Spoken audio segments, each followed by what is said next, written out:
than it is in others, but it doesn't change. It just means the degree is more amplified. Yeah. So I just say, just play the game, play it.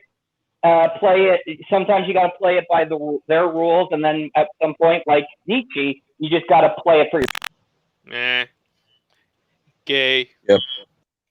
So basically, what our views are on it, I'm like, it's pretty straightforward. Under 2 minutes. Objectivity is pretty much keeping perspective. Objectivity, yeah, and there's a subtle push of pushing out objectivity because suddenly everything is suddenly subjective. Yeah, everything is suddenly subjective when you start putting yourself into the situation.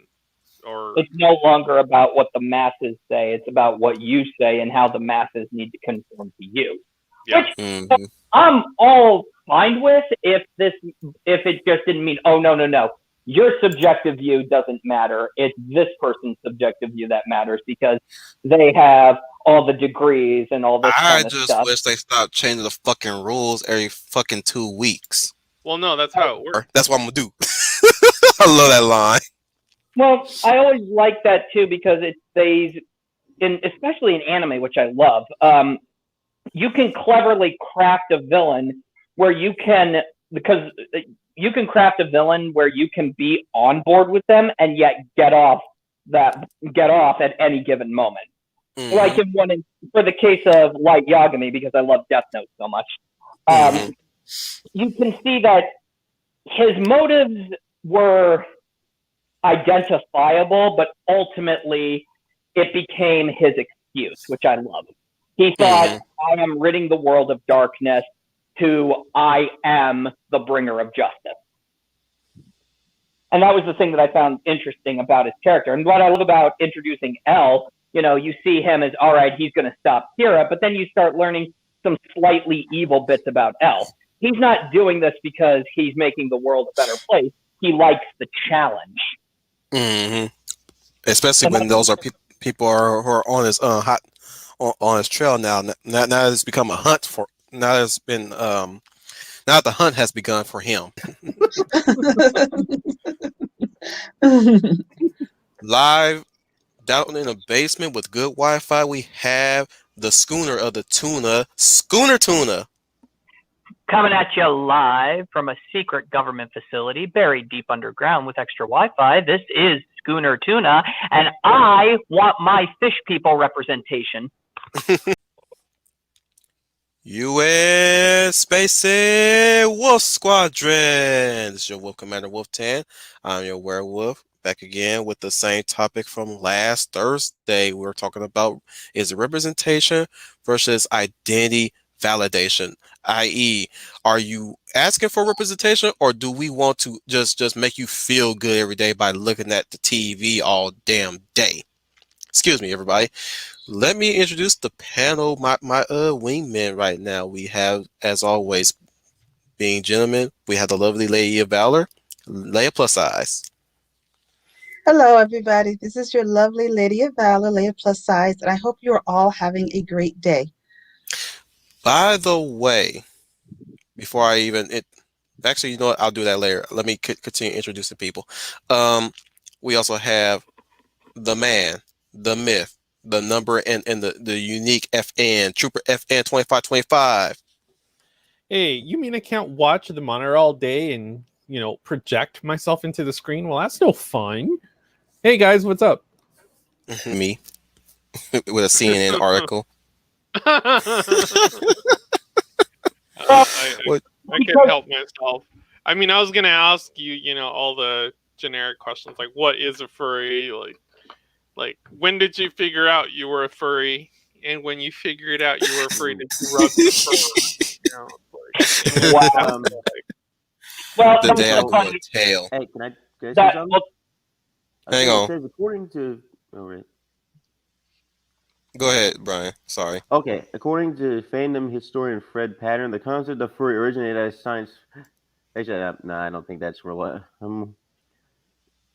What I basically, in my wiki, in my experience, they really pull up the first thing, which is stupid. I gotta find something else. I'm looking for it for you, man. Well, I think it's important.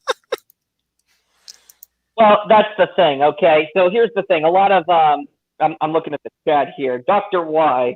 Yes, thank you. Oh no, I'm attracted to a fox, the human body. Well, that's the whole thing about the furry community, was that it was an attempt to explore the adult ranges, but told through the allegory of animals. Because what is a human but an animal? Our baser instincts. Yeah. Fritz the cat Yeah. was, and in the terms of Ralph Bakshi and R. Crumb, who created Fritz the cat, he used it as an allegory for the 70s and the drug culture that was going on at the time.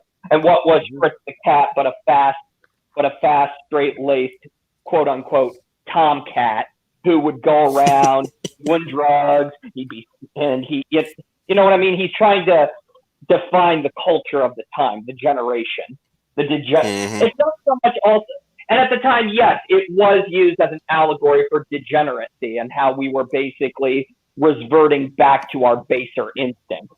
Now, furries are trying to, they're trying to branch their way out of it. But at the time, historically speaking, it was an allegory to the inner animals that were within us, and we were afraid during the 60s, 70s, the time of the revolution. We were reverting back to our just baser instincts. So, and that's the thing too, is that you can't be open with yourself. As they say, we wear three masks: the mask we wear in society, the mask we wear around friends and family, and the final mask is the mask we remove. The final removal of said mask is when we are alone.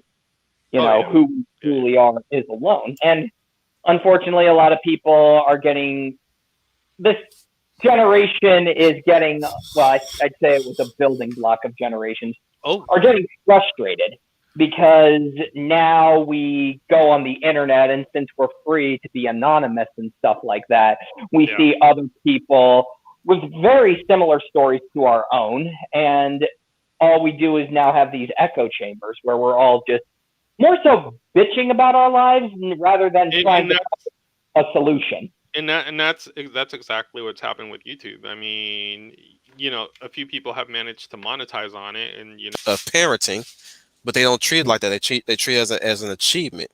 They try to turn. They do like all these other soccer moms and helicopter parents trying to turn their children into dolls of the work. In their case, of the worst kind. Dang, I'm sounding like I'm homophobic by this point. If I keep going, screw it, I'll keep going. I'm already in the tangent, so well, here's the thing: you're touching on a universal theme right now that they almost don't want to talk about: procreation. Okay. Procreation is the devil to them. You mean I got to go in there? Yeah, you kind of do.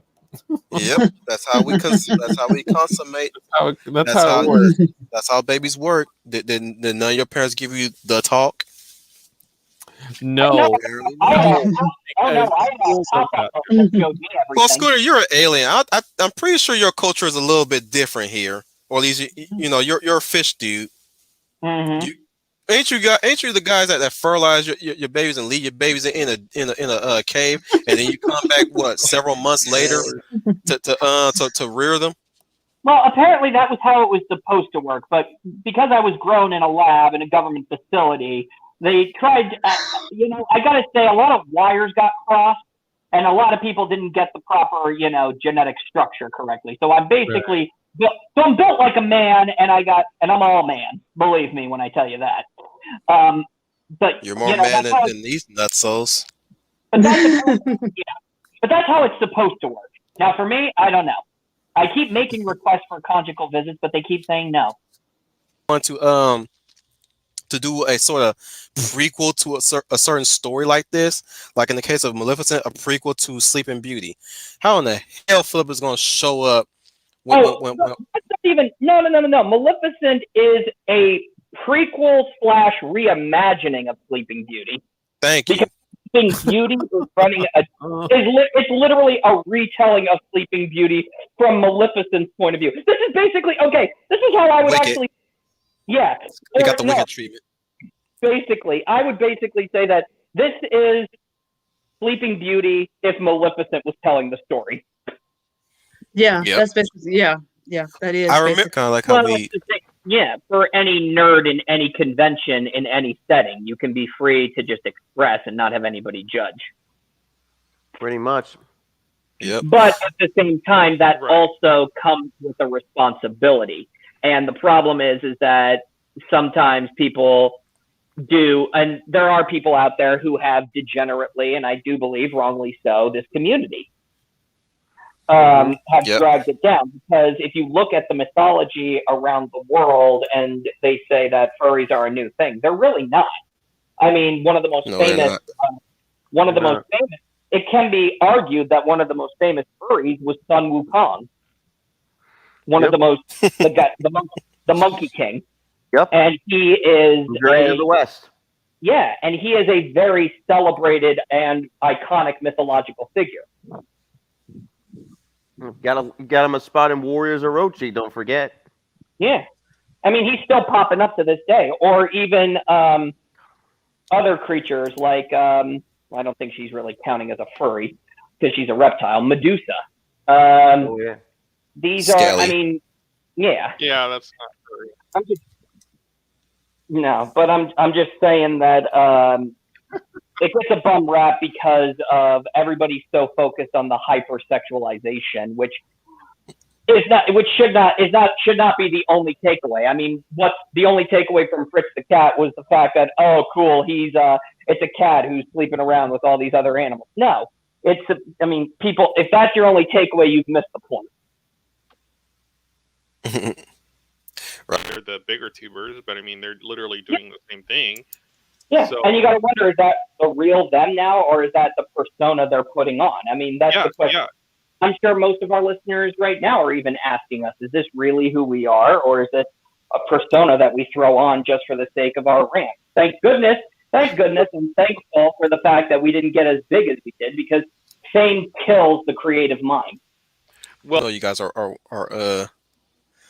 no, it's basically what you're saying. I mean, these groups are literally being segregated from the rest of us under a disguise of equality when they start putting these representations instead of doing which is actually the right thing, is instead of creating a representation character, have that representation, but have a universal theme with it. Because a universal theme is something everybody can relate to, regardless of color, sex, and so on. Okay, you need to have everybody has a right to enjoy this character. I think you all would agree with that, right? We all have a right to enjoy. We all have a right to enjoy. Now that you bring that up, I remember reading a story called "The True Story of Three Little Pigs," and it's told by the wolf's perspective. Okay, and basically everything that happened for example, was all an accident. An example that you can have a gay character in the show, but now here's a universal theme with it. Let me clarify. I still love that story. I still love it because it's hilarious how they tell it. Because guy side, and no matter what they let me just give you the synopsis of the story. Basically, the wolf has no shoulder in his house, and they fail again and again so and again. Oh and my it goodness. shows how helpless this character is. And this is a universal his mom's theme birthday, because he's got it a shows the baker helplessness cake and he has no we sugar. feel when we And he cannot goes over save to a loved you read that story one. too. Like, for example, why do we all cry when Oh, we did go around the same timeline. Superman Nice. has all these superpowers Go and he ahead. couldn't save his Tell a story, father, and this Scooner. is I think you do something a better that job all of than us me. at one point or Goes to his another neighbor's feel. house who We are happens to be completely one of the little powerless to pigs, save and the the little ones we pig is love. rude to him. And the problem is that the wolf mentions that he has allergies, and the pig's house is made of straw. So of course he sneezes, and the house tumbles down. And because the house collapsed down on it, the pig died. He looks and he sees he doesn't think at the time that this is the body of the pig. He thought it looked like he thought it was food that he left out. So he eats them. So then he goes. So he goes to to his next door neighbor's house, which is a pig made of straw. Mm-hmm. And sticks. Yeah, of sticks. And what was it? He says, "Go away! I'm shaving the hairs off my chinny chin chin." Mm-hmm. And then he sneezes again. He does the same thing. Then he goes to the pig made of bricks, and the pig made of bricks basically says, "Your mother's a something." And the wolf goes, yeah, it triggers him. So he's trying to sneeze, and then they call the police on him. he calls the police on him, and he's sneezing while he's yelling. He's yelling I guess threats or something like that. The police arrest him, and then when the press finds out what the wolf did, they decided to jazz up the story, huff and puff, and all that kind of stuff. Mm. Ends at the very end with the wolf asking his guard who's watching him, "Can you lend me a cup of sugar?" Yep.